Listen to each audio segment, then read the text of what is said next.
삶으로 다시 떠오르기. 에크하르트 톨레.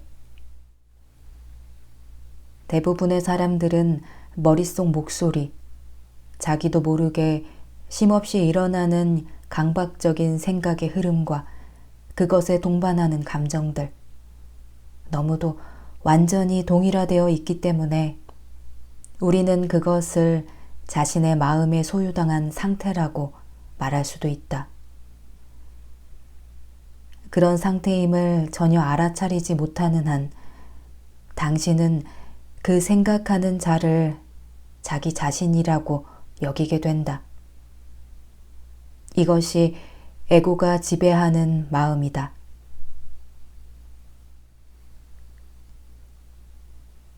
에고가 지배한다고 말하는 이유는 모든 생각, 즉 모든 기억, 모든 해석, 의견, 관점, 반응, 감정 속에 나라는 자아의식이 있기 때문이다. 영적으로 말하면 이것이 무의식이다.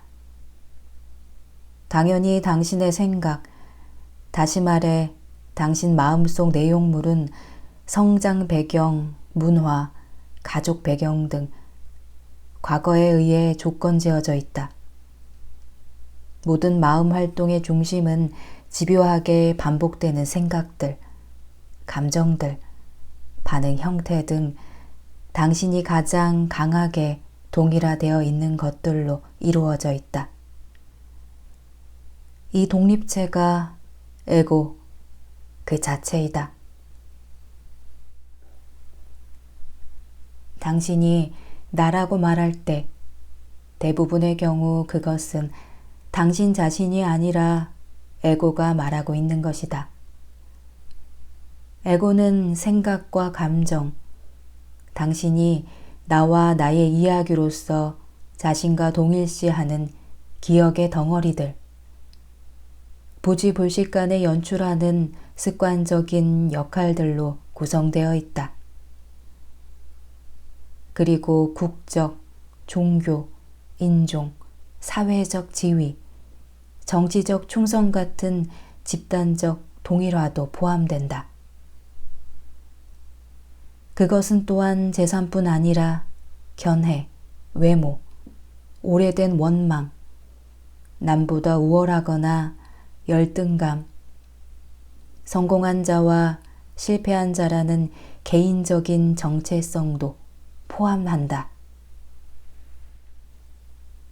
에고의 내용물은 사람마다 다르지만 모든 에고에는 동일한 구조가 작용한다.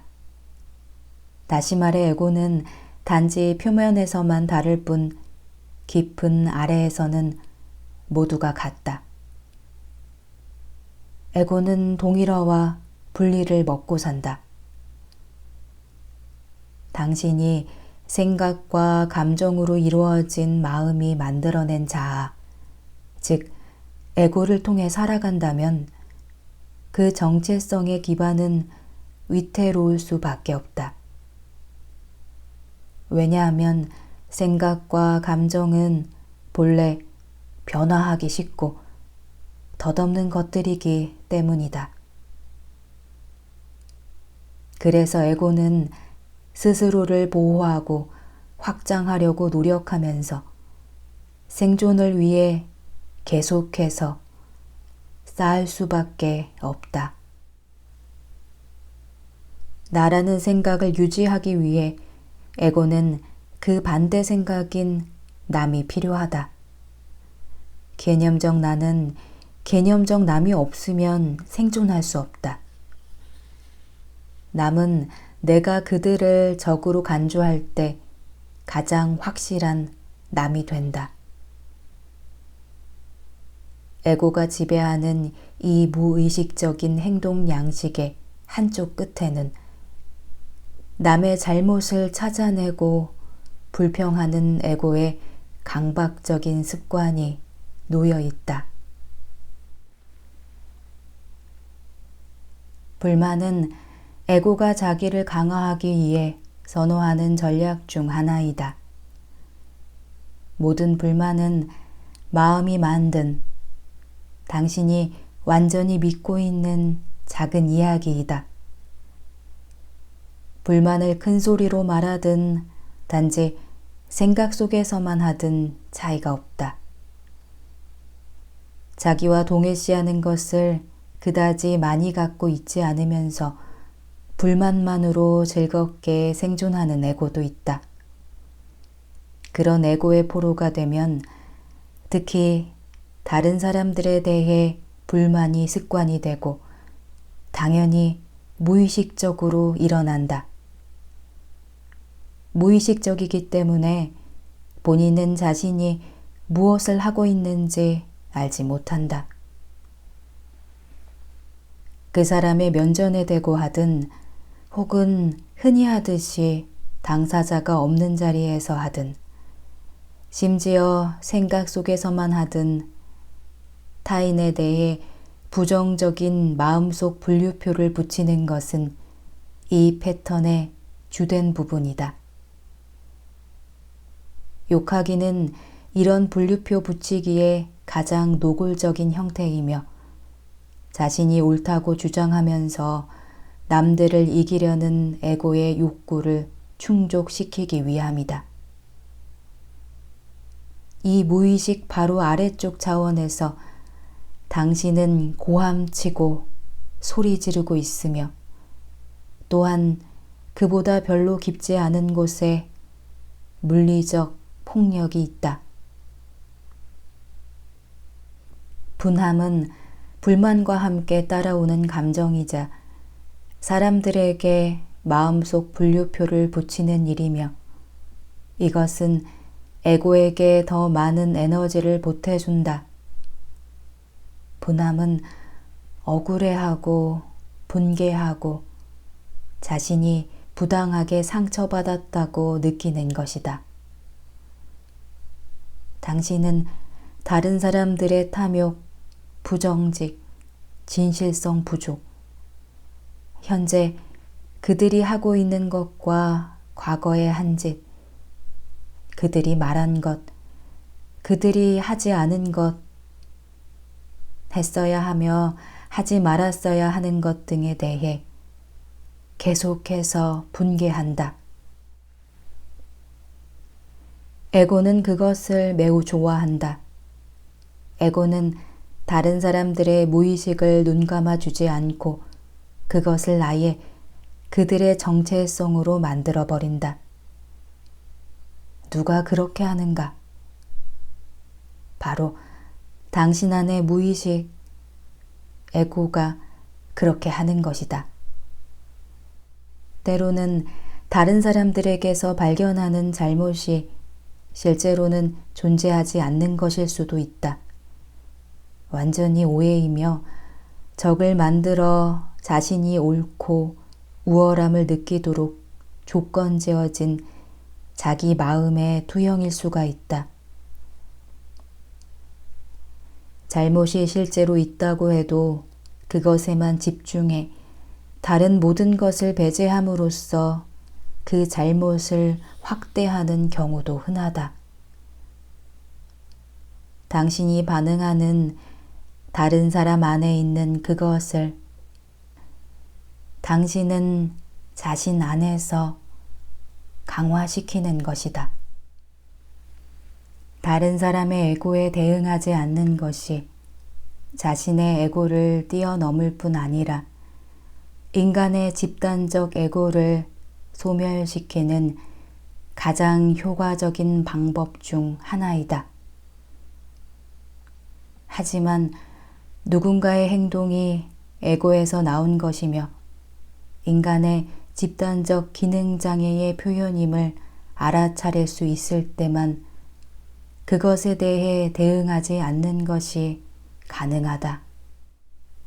그것이 개인의 문제가 아님을 깨달을 때 마치 그것이 그 사람 개인의 문제인 것처럼 대응하려는 충동이 사라진다.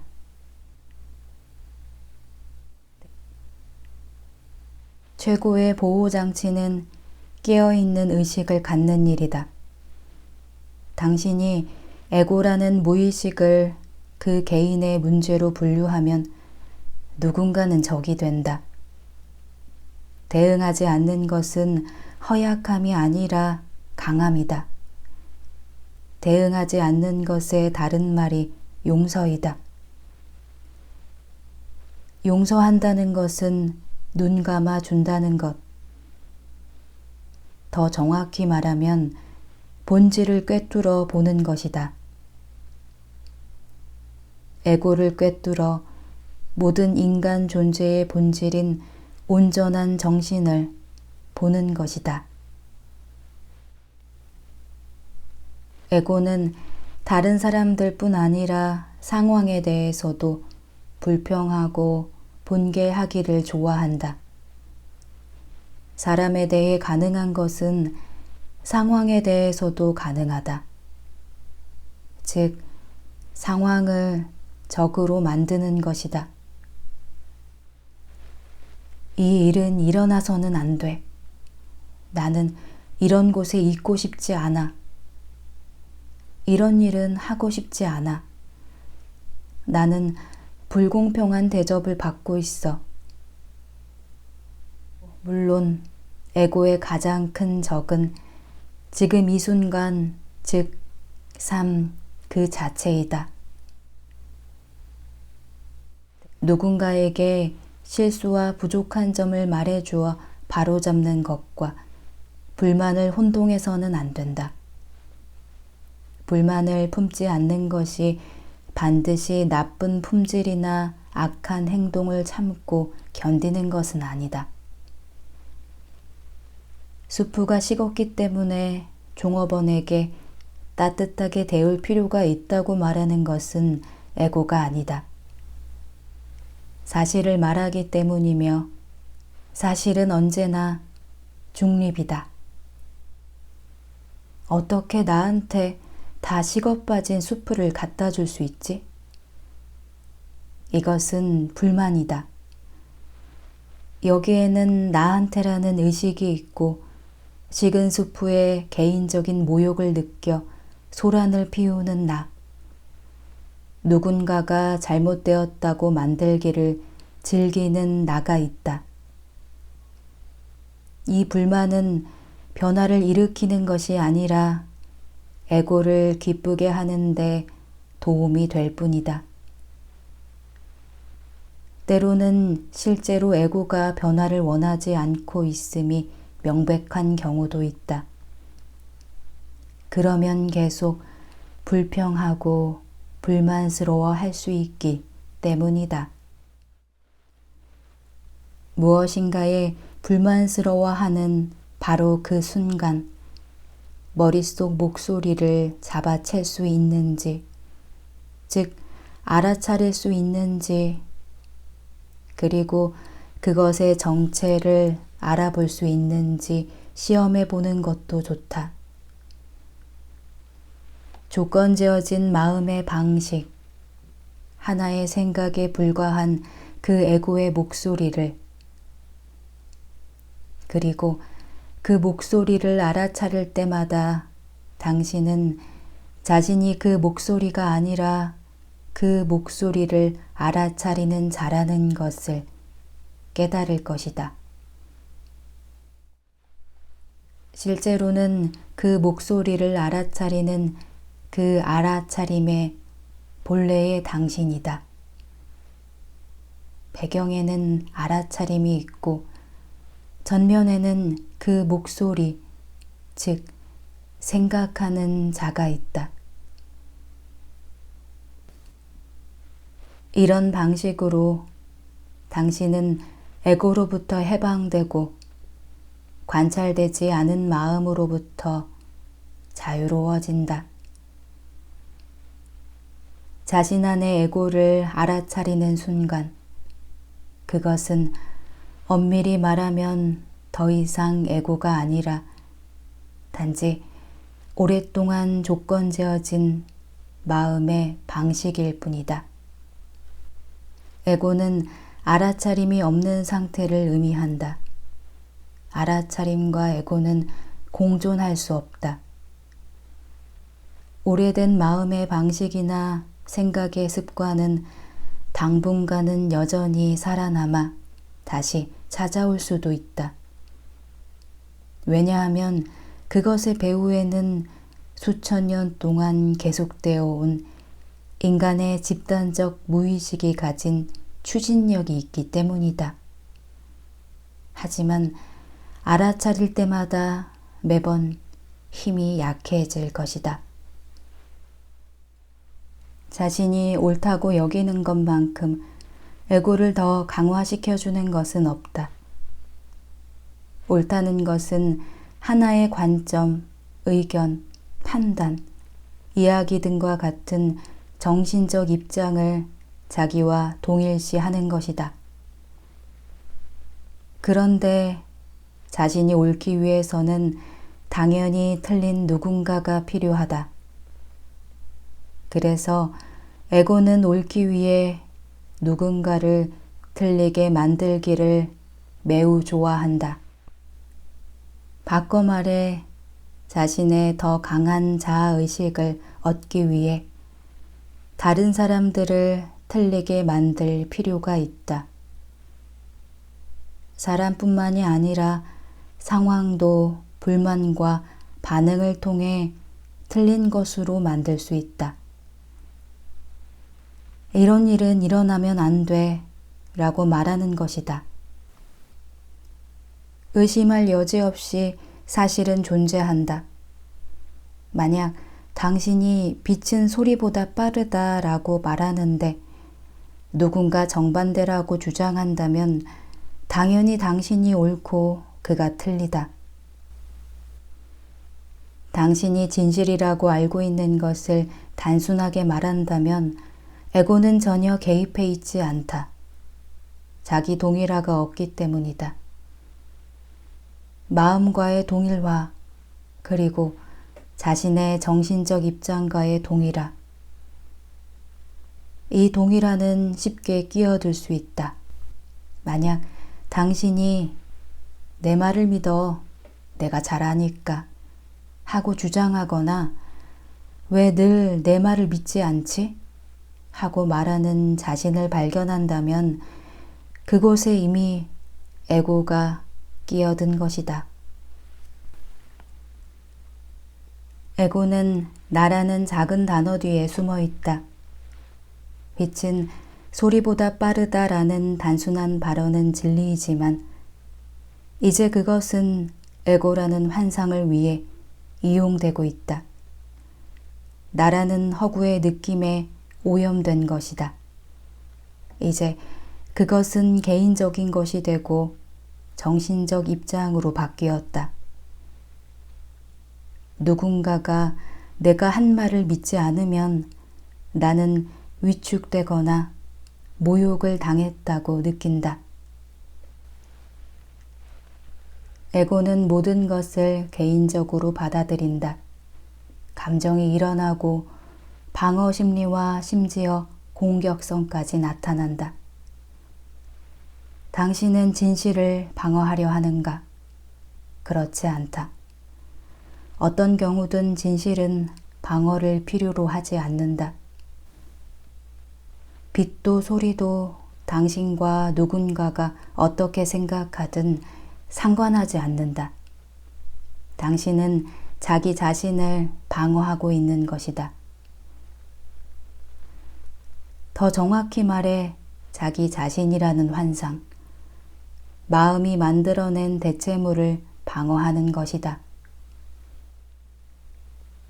모든 에고는 선별적으로 인식하고 왜곡되게 해석하는 데는 달인이다.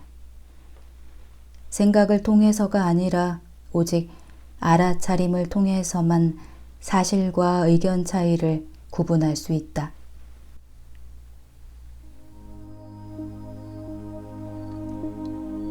오직 알아차림을 통해서만 제한된 한 가지 관점에서 벗어나 그 상황이나 사람의 전체적인 모습을 볼 수 있다.